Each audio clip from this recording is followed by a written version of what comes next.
Hello. രവിയേട്ടൻ എപ്പോഴാണ് ഇറങ്ങുന്നത്? അതപ്പോൾ പ്രത്യേകിച്ചൊരു ചോദ്യം സാറിൻ്റെ സമയത്ത്. ഇതെന്തു പറ്റി? ശബ്ദം വല്ലായിരിക്കുന്നല്ലോ. ആ അതെങ്ങനെ? ഊണ് കഴിച്ചു കാണില്ല. ഇവിടെ വെച്ചിട്ടില്ലേ പോയെ? കഴിച്ചു. നീ കാര്യം പറ. അതെ, എനിക്ക് കുറച്ച് സാധനങ്ങൾ വാങ്ങിക്കാനുണ്ടായിരുന്നു. ഒരു 4 മണിയാകുമ്പോൾ സൂപ്പർ മാർക്കറ്റിലേക്ക് വരാമോ? ആ വരാം.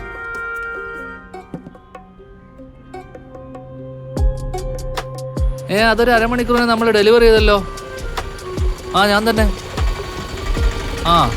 പുറത്ത് വെച്ചിട്ടുണ്ട്. ജസ്റ്റ് ഒന്ന് ചെക്ക് ചെയ്തേ. കിട്ടിയല്ലേ? ഓക്കെ, ശരിയാണ്. ശരി, ഓക്കെ.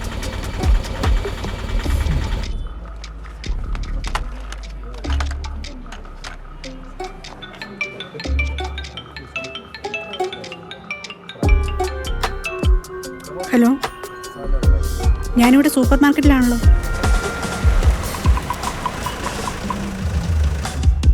നിനക്കറിയാലോ എൻ്റെ സിറ്റുവേഷൻ.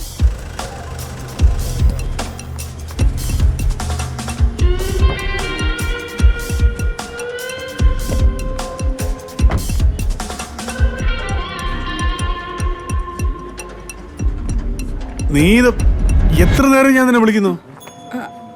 അത് ഞാൻ അങ്ങോട്ട് വിളിക്കുമായിരുന്നു. Full time engage. അതിനിപ്പോ എന്താ? ദേ ഒന്ന് വന്നേ, ഒരാഴ്ചത്തേക്കുള്ള ഗ്രോസറി മൊത്തം വാങ്ങാനുണ്ട്. വാ.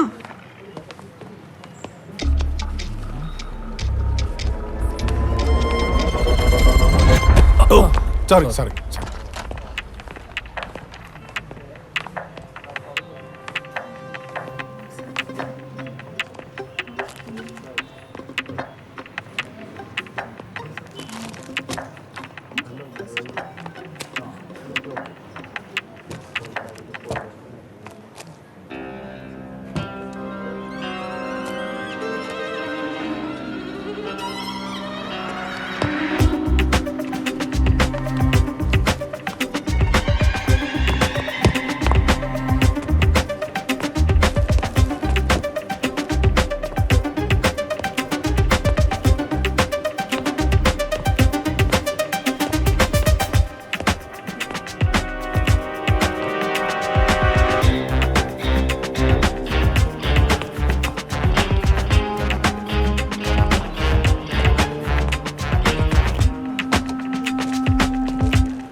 എന്താ?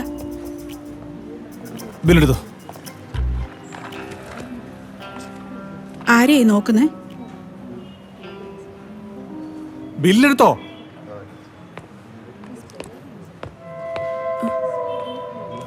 ഇതെന്ത് പറ്റിയതാണാവോ?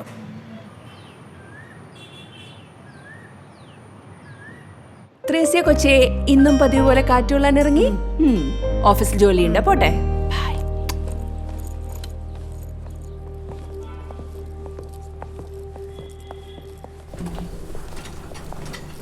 ആഹാ, ഞാന് അങ്ങോട്ട് വരാനിരിക്കുകയായിരുന്നു സാറിനെ ഒന്ന് കാണാൻ വേണ്ടിട്ട്.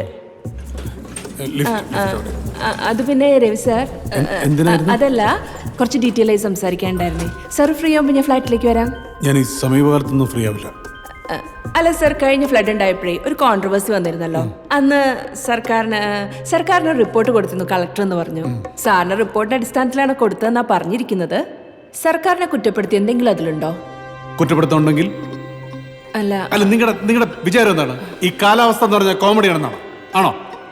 അതൊരു കോൺഫിഡൻഷ്യൽ റിപ്പോർട്ടാണ്. ഓക്കെ, അതെ. അത് ഈ ഫ്ലാറ്റ് മുഴുവൻ പറഞ്ഞു നടക്കാനുള്ള. നീ വരുന്നുണ്ടോ? ആകെ കാറും ചെറിയ ന്യൂനമർദ്ദം, പിന്നെ പറയാം. എന്താണ് ഇത്ര ധൃതി? ഒന്നുമില്ല. എടാ അതൊക്കെ പോട്ടെ, നിന്റെ ടീഷർട്ട് എവിടെ പോയി? ഒന്നും പറയണില്ല. ഇത് കഴിഞ്ഞിട്ടേ നല്ല പരിപാടി ഉണ്ട്. ഇതാ പോട്ടെ. ശരി ശരി. എന്തോ ചുറ്റുക്കിളി ഉണ്ടല്ലോ.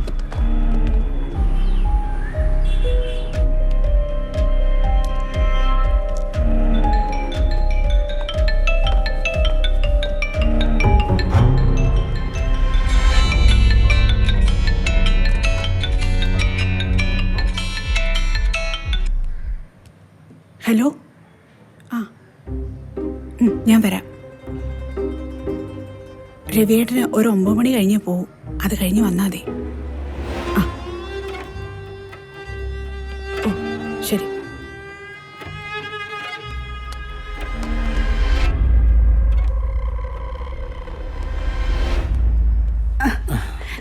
ഫുഡ് റെഡി ആയിട്ടുണ്ട്. ചായ ഇപ്പം എടുത്തോണ്ട് വരാം. മോളോ? മോളെ ഞാൻ വിളിച്ചായിരുന്നല്ലോ. എഴുന്നേറ്റില്ലേ ഇതുവരെ? അയ്യോ സ്കൂൾ ബസ് വരാറായി. എഴുന്നേറ്റേ താരക്കുട്ടി. ഇത് എന്തൊരു കിടപ്പായത്? എഴുന്നേക്ക് മോളെ. കിടക്കട്ടെ. അയ്യോ മോളെ എഴുന്നേക്ക്. എഴുന്നേറ്റ് പല്ല് തേക്ക്. എത്ര മണിയായി എന്ന വിചാരം? എഴുന്നേറ്റല്ലോ. എന്നിട്ടാണ് ഈ കിടപ്പ് കിടക്കുന്നത്. ഞാൻ വേഗം റെഡിയാവാം. അത് പിന്നെ എന്ത് പറയാനാ? അച്ഛൻ്റെ ക്ലാരിറ്റി മോൾ കൂടെ കിട്ടിയാൽ മതിയായിരുന്നു.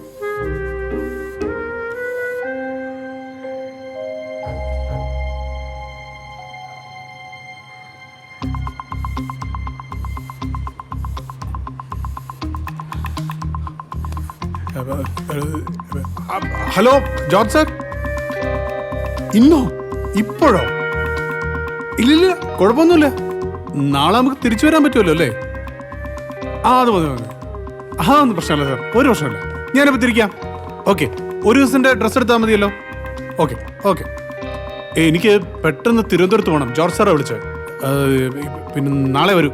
എന്താ നിന്ന് നിപ്പിലാണ് തിരുവനന്തപുരത്തേക്കും കാസർഗോട്ടേക്കൊക്കെ? ആ നീ ഉമ്മാരൊരു കാര്യം, നമ്മുടെ ജോലി ഇങ്ങനെ ആയി പോയില്ലേ? നീ ഒരു കാര്യം ചെയ്യ, എന്നെ ഒന്ന് കുളിപ്പിക്കേ, എന്നിട്ട് മോളെ റെഡിയാക്ക്. അല്ല ഞാൻ ഒന്ന് കുളിക്കാം, മോളെ ഒന്ന് റെഡിയാക്ക്. നീ പെട്ടെന്ന്.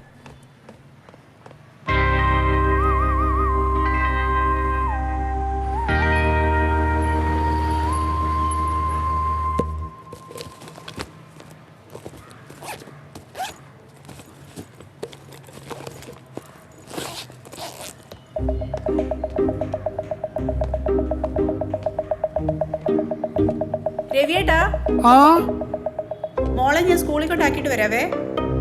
മോളെ, അച്ഛൻ ഇന്ന് പോയാൽ നാളെ വരൂ. Official duty. അതിനാ? നടക്ക്. Good day, study well. കുട്ടി, എല്ലാ ദിവസവും തന്നു വിടുന്ന ഫുഡിന്റെ പകുതി നീ തിരിച്ചു കൊണ്ടിരുന്നുണ്ട്. ഇന്ന് മൊത്തം കഴിച്ചോണം.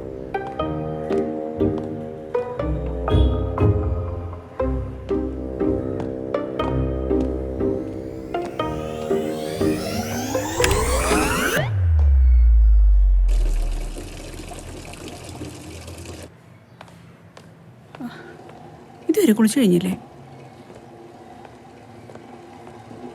രവിയേട്ടാ, രവിയേട്ടാ, ഇത് എന്തൊരു കുളിയാ?